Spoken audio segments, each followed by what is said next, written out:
পাঁচটি গুনাহের ভয়ঙ্কর শাস্তি আল্লাহ রাব্বুল আলামিন দিবেন। জীবনে যত গুনাহ করেছেন গুনার একটা স্তর আছে, কোন গুনাহের কারণে আল্লাহ রাব্বুল আলামিন কোন শাস্তি দিবেন। কিন্তু পাঁচটি গুনাহের শাস্তি খুবই ভয়ানক হবে।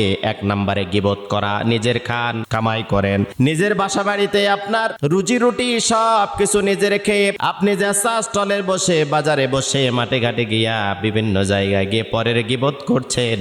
আপনার ভালো নেক আমলগুলো ওই বদকারের আমল নামায় জড়ো হয়, আর বদকারের যত বদ আমল আছে ওগুলো এসে আপনার নেক আমলের সাথে যুক্ত হয়ে যায়। শুধু তাই নয়, আল্লাহ রাব্বুল আলামিন জাহান্নামের একটা নখ তৈরি করে দেবেন, বড় বড় জাহান্নামের নখ তৈরি করে দিয়ে বলবেন, নিজের ফেসটা নিজেই খামচাইতে থাকো, নিজের ফেসটা নিজে রক্তাক্ত করতে থাকবে, বিভৎস অবস্থা শুরু হয়ে যাবে। এই জন্য কারো গীবত করবেন না। দুই নম্বরে মিথ্যা কথা বলবেন না, তাহলে জাহান্নামের আগুন দিয়ে আপনার মুখটা ঝলসে দেওয়া হবে। পৃথিবীতে যতগুলো কাজ আছে সবচাইতে নিকৃষ্টতম পাপ হচ্ছে মিথ্যা কথা বলা। মিথ্যা কথার দুর্গন্ধ এত দূর চলে যায়, যেই ব্যক্তিটা মিথ্যা কথা বলতে থাকে এর আওয়াজটা যত দূর পর্যন্ত যায় ফেরেশতারা ততদূর পর্যন্ত থাকতে পারে না।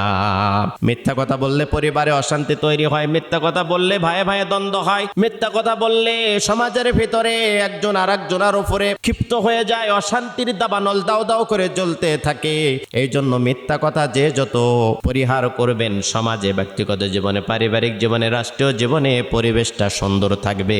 তিন নম্বরে সুদ খাওয়া বন্ধ করে দিতে হবে। সুদের সর্বনিম্ন গুনাহ হলো মায়ের সাথে জেনা করা, আর সবচাইতে বড় গুনাহ হলো আল্লাহর সাথে যুদ্ধ ঘোষণা করা। প্রিয় ভাইরা, যারা সুদের সাথে সম্পৃক্ত আছেন, জড়িত আছেন, অবশ্যই ছেড়ে দিতে হবে।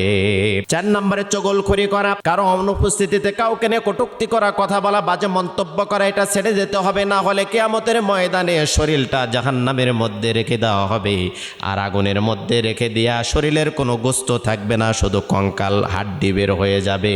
পাঁচ নম্বরে জাকাত না দেওয়া। আপনার আকাশচুম্বী সম্পদ আছে, অর্থ আছে, আপনি অনেক টাকা পয়সা জোগাড় করেছেন, কিন্তু আল্লাহর পথে খরচ করেন না। কারণের মতো, সাদ্দাদের মতো, উতবা সাহেবা, মুগিরা, আবু লাহাব, আবু জেহেলের মতো, ফেরাউনের মতো, নমরুদের মতো আপনি সব গচ্ছিত করে রাখেন আর হিসাব করেন সোনা দানা। আল্লাহর পথে খরচ না করলে কিয়ামতের ময়দানে জাহান্নামের আগুনে ওগুলো তাপ দিয়া শরীরে সেকে দেওয়া হবে, শরীরে ঠেসে ধরা হবে, আর বলা হবে ওই যে অর্থ সম্পদগুলো, সোনা দানাগুলো তুমি রেখে এসেছিলে, এগুলো সব কিছু উপভোগ করো, মজা চাকো, সেগুলা সম্পর্কে তুমি মজা নাও। এই জন্য আমাদের অর্থ সম্পদগুলো যা আছে এগুলো আল্লাহর রাস্তায়, মসজিদ, মাদ্রাসা, ধর্মীয় কাজে আমরা বেশি বেশি খরচ করব, সাদাকা করব, তাহলে আল্লাহ রাব্বুল আলামিন আমাদেরকে পাঁচটি ভয়ঙ্কর শাস্তি থেকে হেফাজত করবেন। আর যদি আপনি সাদাকা দান সদকা না করেন তাহলে কিন্তু ভয়ঙ্কর শাস্তি আপনার জন্য অপেক্ষা করছে।